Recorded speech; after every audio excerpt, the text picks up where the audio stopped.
Mafia से अधिकारियों की मिली भगत। अवैध खनन पर अधिकारी नहीं कर रहे कार्रवाई। भाकियों अराजनैतिक ने डीएम कार्यालय पर किया प्रदर्शन। माफिया पर कार्रवाई न होने पर अनशन की दी धमकी। मेरठ में लगातार अवैध खनन का कारोबार रुकने का नाम नहीं ले रहा।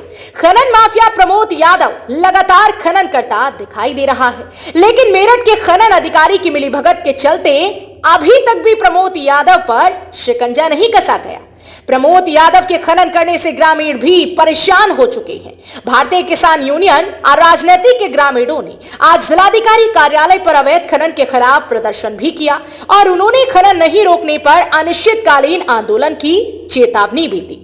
बता दें कि मेरठ के इंचौली थाना क्षेत्र स्थित औरंगाबाद, बहचोला, सैनी, बीटा, श्यामपुर, खंदावली और कई ऐसे क्षेत्र हैं जहां पर खनन माफिया प्रमोद यादव लगातार खनन का काला कारोबार कर रहा है। 2 मीटर की परमिशन मिलने के बाद यहां पर 20 से 25 मीटर तक खनन माफिया द्वारा खनन कर दिया जाता है, जिससे अब ग्रामीण भी परेशान हो चुके हैं। ग्रामीणों की जमीन भी अब बंजर हो चुकी है, उनकी फसलों का नुकसान हो रहा है। लगातार शिकायत के बावजूद भी प्रमोद यादव पर अभी तक अधिकारी कोई बड़ी कार्रवाई नहीं कर पाए, जिसके कारण उनके हौसले बुलंद हैं। आज भारतीय किसान यूनियन और राजनीतिक के पदाधिकारी जिलाधिकारी से मिलने उनके कार्यालय पर पहुंचे। यहां पहुंचकर उन्होंने बताया कि गांव में जिस तरह से खनन माफिया द्वारा खनन कराया जा रहा है, उससे अब उनकी संपत्ति को नुकसान हो रहा है, लेकिन खनन अधिकारी की मिलीभगत के चलते उस पर कोई कार्रवाई नहीं हो रही। अधिकारी भी उसे संरक्षण दे रहे हैं। अगर खनन माफिया पर कोई कड़ी कार्रवाई नहीं की गई तो वो यहां पर अनिश्चितकालीन धरने पर बैठ जाएंगे और जब तक खनन माफिया पर कोई ठोस कार्रवाई नहीं होगी तब तक धरना चलता रहेगा। मेरठ में लगातार खनन माफियाओं के हौसले बुलंद नजर आ रहे हैं, जिसके चलते अभी यूपी की बात ने पहले भी कई खबरें खनन माफिया के खिलाफ प्रकाशित की हैं, लेकिन आज मामला डीएम कार्यालय तक पहुंच चुका है।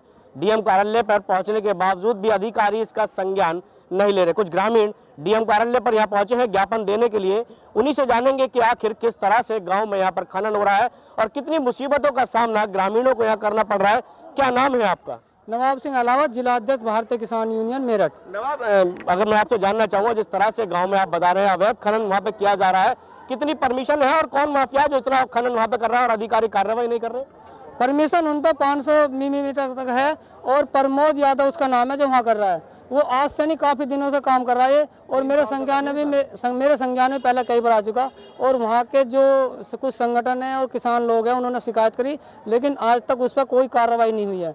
मुझे भी पता चला इसका, और तो मैं उधर क्षेत्र का मुआवना गया, देख के भी आया। उसमें लगभग 24-25 फुट तक मिट्टी उठाई जा रही है, जो बिल्कुल वहाँ किसानों के पशुओं को चलने में, जाने में, आने में दिक्कत हो रही है। कभी भी उनके पैर चोट लगती है, 1-2 के लग भी गई जो शिकायत आई है। तो उसमें डीएम साहब के यहाँ इसलिए जाए कि उसका इतना खनन ना करवाए, मानक के अनुरूप उनका खनन करवाया जाए। और कई सड़कों की टेंडर हुए पड़े, उसकी वजह से सड़क भी नहीं बन पा रही। बताया जा रहा कुछ केंद्रीय मंत्री संजीव बालियान ने भी वहाँ कोई सड़क पास कराई थी, अब उसका क्या हाल है? वो सड़क अभी पास हुई है लेकिन बन नहीं पा रही, क्योंकि वो खनन माफिया ने उसमें खनन अधिकारी से मिलकर साठ-गांठ करके उसमें काम को अपने नहीं रुकवा रहा। और यहाँ के अधिकारियों को पता नहीं क्या रिपोर्ट लगाते हैं वो, और किसानों को भी वहाँ से धमका के भगाया जाता है पुलिस के द्वारा। जो क्षेत्रीय वहाँ का थाना है उनसे दबाव बनवा के वहाँ से भगवाया जाता है। किसान बेचारा डर के आ जाता है, कभी कोई मुकदमे लग जाए। तो इसलिए ये इन्होंने मेरे से संपर्क करा वहाँ के किसानों ने, और मैं आज यहाँ डीएम साहब के पास आया हूँ। अगर ये कार्रवाई इस पर सही से नहीं होगी तो इसमें हमें चाहे कितना बड़ा आंदोलन करना पड़े, हमारे बड़े जो क्षेत्रीय पदाधिकारी है देश प्रदेश के, चाहे उनसे इसमें मदद लेनी पड़े हमें। क्या लगता है कि गांव की जो उपजाऊ भूमि है वो बंजर होने लगी है खनन के चलते? भूमि का ऐसा है, भूमि जो 1 फुट तक जो सही रहती है, उसके बाद उठने के बाद उसमें कई साल लगते हैं उसको तैयार करने में, क्योंकि मिट्टी उठ जाती है और जो ताकत होती है लगभग 1 फुट तक रहती है। तो इसमें बंजर भूमि होती जा रही है, क्योंकि नीचे रेत निकल जाता है, कंक्रीटी मिट्टी निकलती है, तो बंजर भूमि बनने के कगार पर आ जाती है। इससे क्या लग रहा है कि अभी जिस तरह से अधिकारी इसमें कार्रवाई नहीं कर रहे हैं, खनन अधिकारी की कहीं ना कहीं संलिप्तता सामने आ रही है या उच्च अधिकारियों की संलिप्तता सामने आ रही है आप सब लोगों को?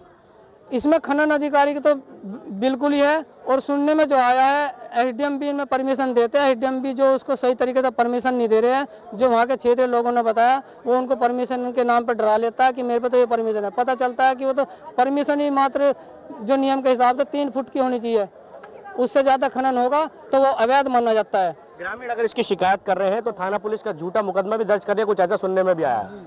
वो लोग किसानों को डराते हैं, किसान बेचारा सोचता है कभी मुकदमा हो जाए तो वो पीछे हट जाते हैं, फिर वो हमारी या किसी और की ऐसी मदद लेना पसंद करते हैं किसानों की। किसान लोग आज हम उनकी मदद में आए हैं और हर संभव मदद करेंगे डीएम साहब से पूरा दबाव बना के।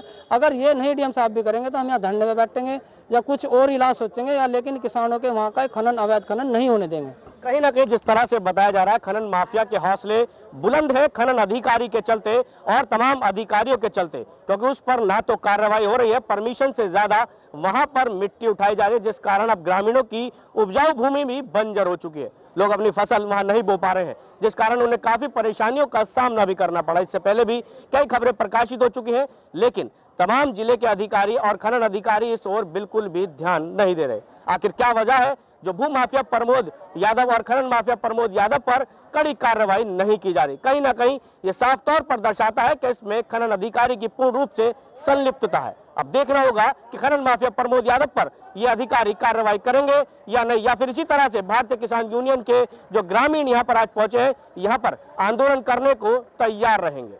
मनीष पाराशर, यूपी की बात, मेरठ।